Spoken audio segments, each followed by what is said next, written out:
हाय।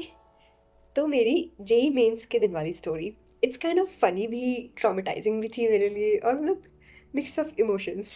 ठीक है, at the end अगर मैं उस स्टोरी को एक थर्ड पर्सन की तरह दिखूंगी तो मैं खुद को बोलूँगी कि तू पागल है क्या।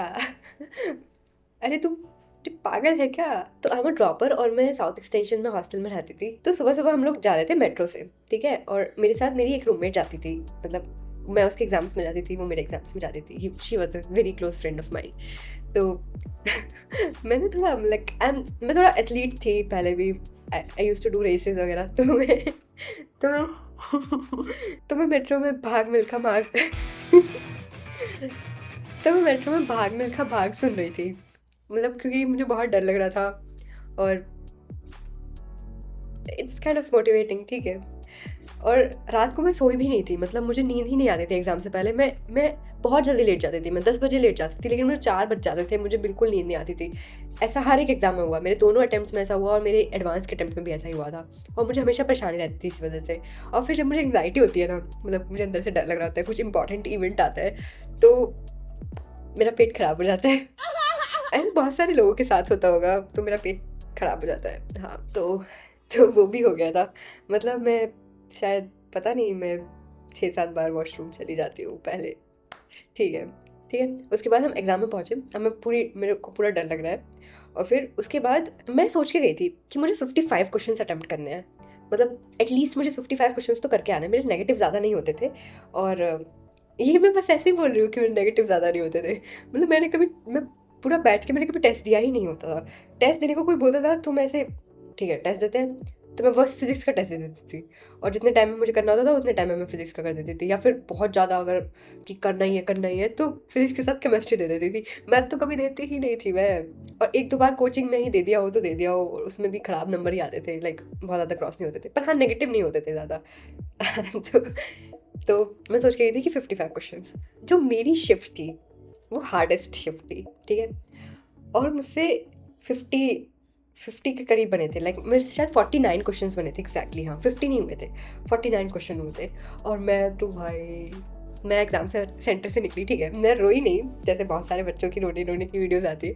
मैं रोई नहीं थी, पर पर मेरा शक्ल रो देता। मतलब मैं जस्ट रो देती, वैसी सी हो गई थी मैं बाहर निकली, ठीक है। मेरी मम्मी भी आ गई थी। मतलब मम्मी सुबह सुबह एकदम से 9 बजे नहीं पहुंच पाती, तो इसलिए उनको थोड़ा लेट हो गया था। तो मम्मी और वो फ्रेंड वेट कर रहे थे बाहर। तो वहाँ से फिर वो लोग, हम लोग कुछ खाते और फिर हम हॉस्टल जाते, हॉस्टल से सामान उठाते और फिर हम घर आ जाते। उस दिन घर पे मम्मी को लेके जाना था कि ऐसे मतलब आराम हो जाएगा इसका, ऐसे करके कुछ। तो तो मैं बाहर निकली।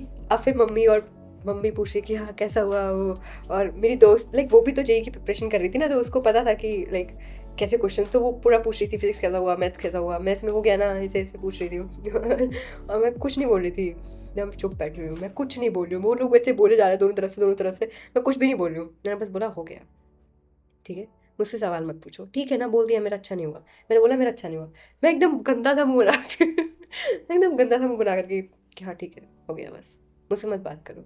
बोला ना मुझसे मत बात करो, अच्छा हो गया, ठीक है, जो हो गया बस। दूर रहो ना, क्यों पूछ रहे हो सवाल, शांत नहीं रह सकते हो क्या। अपना अपना ध्यान दो, खा लो, ठीक है, क्या खाना है खाओ। ऐसे मतलब मैं बहुत रूडली बात करने लग रही थी। फिर हमने सामान पैक किया। फिर हमने सामान पैक किया और फिर हम लोग, अब साउथ एक्सटेंशन से मुझे अपने घर जाने के लिए आनंद विहार से बस लेनी पड़ती थी। तो मैं और मम्मी आनंद विहार जा रहे थे। तो डायरेक्ट मेट्रो थी, लेकिन मम्मी को मम्मी को बस से जाना था। डायरेक्ट मेट्रो होती है साउथ एक्सटेंशन, पिंक लाइन पे होता है, आनंद विहार पिंक लाइन पे है, डायरेक्ट मेट्रो होती है, नो चेंज। लेकिन उनको उनको उसी दिन बस से जाना था। उन्होंने सोचा कि अच्छा बस भी तो जाती है डायरेक्ट। राहुल भैया बता रहे थे कि कोई तो कोड होता है, देखते हैं ना, फिगर आउट करते हैं। आज ही उनको सब कुछ एक्सप्लोर करना था। तो मैं तो बहुत गुस्से में थी कि मैं, मतलब गुस्से में क्या, मुझे बहुत बुरा लग रहा था अंदर से। तो मैं तो कुछ नहीं बोल रही थी कि जो करना है करो यार, ले चलो मुझे बस, ठीक है। तो मैं चुपचाप बस ऐसे बैठी हुई हूँ। तो हम लोग बस का वेट कर रहे थे। फिर बस आई, और बस में खड़े होने की जगह नहीं थी। मतलब इतनी ज़्यादा भीड़ में मैं कभी ज़िंदगी में ट्रैवल नहीं करी हूँ। इतनी भीड़ थी उस बस में, इतनी इतनी इतनी ज़्यादा भीड़ थी उसमें। हे भगवान, उसमें खड़े होने की जगह नहीं थी। मतलब मैं सीधे खड़ी हूँ, बस वही बहुत है। मतलब हर जगह लोग थे भाई, बिल्कुल जगह नहीं थी, बिल्कुल भी। बैग वैग भी इधर-उधर से पता नहीं कैसे-कैसे तो पकड़ रखा था हमने, बहुत दिक्कत हो रही थी, बहुत दिक्कत। और फिर साउथ एक्सटेंशन से आनंद विहार दूर भी है काफ़ी, तो मतलब टाइम लगता है। फिर ऊपर से ट्रैफिक भी हो रहा है वहाँ पे। तो मैं तो बिल्कुल यार, ना मेरा तो सब्र का बाँध एकदम टूट गया। मैं तो, मेरे वहाँ टेसुए गिरने लग रहे हैं। अब मुझसे कंट्रोल नहीं हो रहा, मतलब इतनी देर से मैं रो नहीं रही थी, ठीक है? ना मैं अपनी रूममेट के सामने रो रही थी, ना मैं मम्मी के सामने, कुछ नहीं। पर अब मुझसे नहीं कंट्रोल हो रहा है। मतलब बहुत बहुत ज़्यादा बहुत ज़्यादा मुझे रोना आ रहा था, ठीक है? लेकिन मैं रो नहीं सकती यार, मैं रो नहीं सकती, क्योंकि ऐसे तो एटीट्यूड ब्रेक हो जाएगा, और मतलब ऐसे रो कैसे सकता है यार कोई एग्ज़ाम खराब होने में। तो हुआ, तो मैंने लगाया अपनी ईयरफ़ोन्स थे मेरे पास, वो नेक बैंड वाला ईयरफ़ोन था, ठीक है? जिसमें से एक काम करता था। तो मैंने वो लगाया और फिर मैंने उसमें बहुत ही ज़्यादा वो वाले सॉन्ग चलाए, मतलब आइटम सॉन्ग्स टाइप चलाए मैंने, चिकनी चमेली और ये दारू बदनाम कर दी, ये ऐसे सॉन्ग्स सुन रही हूँ मैं, ताकि ऐसा होता है ना, सैड सॉन्ग सुनोगे तो और ज़्यादा रोना आता है। तो मैंने ऐसे सॉन्ग सुनाए कि ठीक है अब नहीं रोऊंगी मैं। पर नहीं मेरे कानों में चिकनी चमेली बज रहा है, और मैं रो रही हूँ ऐसे ही। और मैं और एक तो वो ना ईयरफोन्स में से जब तुम फुल वॉल्यूम पे सुनते हो तो बाहर भी आवाज़ आती है ना कि साइड वाले को, और इतने सारे लोग थे तो सबको पता चल रहा होगा मेरे आसपास कि मैं चिकनी सम कि मैं चिकनी चमेली सुन रही हूँ। पर फिर ये रो क्यों रही है, मतलब ऐसा सा हो गया था। और फिर एक दीदी ऐसे पूछ रही है मुझसे कि आपको बैठना है क्या? मैं कहा नहीं नहीं नहीं। फिर मेरी मम्मी बोल रही है कि अरे वो इसका एग्ज़ाम हुआ है, थोड़ा दुखी है ये वो।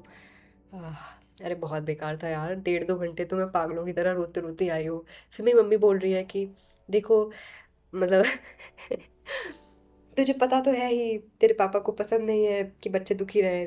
कैसा भी हुआ एग्ज़ाम, हम तो, पता है ना तूने मेहनत करी थी, तो कोई दिक्कत नहीं है, तू बस खुश रहे, बस हम यही चाहते हैं कि तू खुश रहे। फिर मैंने मम्मी मैंने अपनी मम्मी को पहली बार ऐसे लौट के जवाब दिया और ऐसे सुनाया कि आपको क्या पता है, मैंने मेहनत करी थी, मुझे पता है ना कि मुझे कैसा लग रहा है।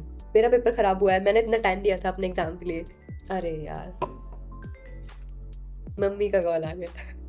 तो फिर मैंने इतनी मेहनत करी थी, अब मेरा पेपर ख़राब हुआ है तो मुझे तो बुरा लगेगा ना, मैं क्या अपने इमोशंस छुपा लूँ वगैरह, और पापा को बुरा लगेगा। पापा को भी बोल दो मैं तो दुखी रहने वाली हूँ, जितने दिन तक रिजल्ट नहीं आएगा मैं तो दुखी ही रहूँगी, रिजल्ट के बाद भी दुखी रहूँगी, मुझे कुछ नहीं बोला वो। तो फिर उन्होंने पापा को ऐसे बोल दिया। और मैं, मेरे दोस्त वगैरह कोचिंग के फ़ोन कर रहे हैं मुझे, वीडियो कॉल लगा रहे हैं भाई, वीडियो कॉल, कैसा हुआ कैसा हुआ। मैंने किसी का फ़ोन नहीं उठाया, और मैं किसी से बात ही नहीं कर रही, मतलब मैं तो पागल हो गई थी यार। मैं घर पे भी गई तो पापा ऐसे अपने साथ खाना लेकर के बैठे हुए थे एक ही प्लेट में कि मेरे साथ खाएगी आज। तो उनको बता दिया था मम्मी ने कि ये दुखी रहेगी तो उससे कुछ ज़्यादा बोलना मत, कि खुश रहे। तो वो ऐसे ओवर एक्टिंग करने लगे वहाँ पे, प्यार दिखाने की ओवर एक्टिंग करने लगे, मतलब उनको लग रहा है कि इसको और प्यार देता हूँ ताकि ये खुश हो जाए। हाँ, वैसा सा हुआ। मैं पूरा, जितने दिन तक रिजल्ट नहीं आया था, रिजल्ट काफ़ी जल्दी आ गया था वैसे, और जितने दिनों तक रिजल्ट नहीं आया था मैं किसी से बात ही नहीं कर रही थी। मैंने बोला बस हो गया भाई, ठीक है ना भाई, बस माफ़ कर दो मुझे। मतलब मैं खाना भी खा रही हूँ तो ऐसे टप टप टप टप गिर रहे हैं। मेरे को 50 भी नहीं हुए यार, 50 भी नहीं, बस मैं इसी बात पे अटकी हुई हूँ कि 50 नहीं हुए। मैंने कुछ वीडियो वगैरह कुछ नहीं देखा कि मतलब कि हार्डेस्ट शिफ्ट थी कितने पे, क्या कुछ नहीं देखा, ना आंसर की लगाई, बिल्कुल दूर। मेरी मम्मी बोल रही है आंसर की लगा लो, मैं नहीं लगानी, मुझे कुछ नहीं करना, कुछ नहीं किया।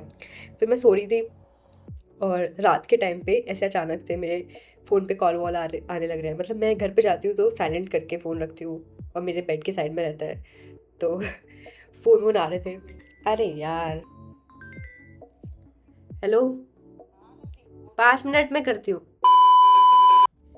ठीक है? तो फिर ऐसे फ़ोन वोन आ रहे थे तो मैंने देखा रिज़ल्ट आ गया भाई। फिर मुझे सब अपना वो सब पता था, नंबर, एडमिशन एप्लीकेशन नंबर वगैरह सब पता था। और फिर मैंने ऐसे ही फ़ोन में चेक किया, एंड गेस व्हाट, 98.7 परसेंटाइल। मेरे तो होश ही उड़ गए थे। कहा क्या, ये मेरे मार्क्स कैसे हो सकते हैं? फिर मैंने इतनी ज़्यादा बार चेक किया तो मुझे विश्वास ही नहीं हो रहा कि रात है, तो ज़्यादा चांसेस थे कि वो सपना हो सकता था। तो मैं ऐसे देखे जा रही हूँ। फिर मैंने बहुत बार चेक किया, और फिर साइड में मम्मी और साइड में पापा सो रहे थे। फिर मैंने उन्हें बताया, मतलब मैं खुश हो गई थी यार, मतलब मुझे विश्वास नहीं हो रहा था कि मैं ऐसे ही रो क्यों रही थी। फिर मैं, इतना ही अच्छा आना था तो और फिर मैंने बताया, फिर वो लोग एकदम ऐसे खुश हुए ऐसे सब लोग हम खुश हुए एक साथ। फिर उसके बाद सो गए। अगले दिन मैं वापस दिल्ली आ गई। मतलब मैं इस स्टोरी को अगर ऐसे थर्ड पर्सन की तरह देखूँ तो मैं खुद को यही बोलूँगी कि मतलब रोने की क्या बात थी इसमें यार। ठीक है, मतलब रोने की क्या ज़रूरत थी।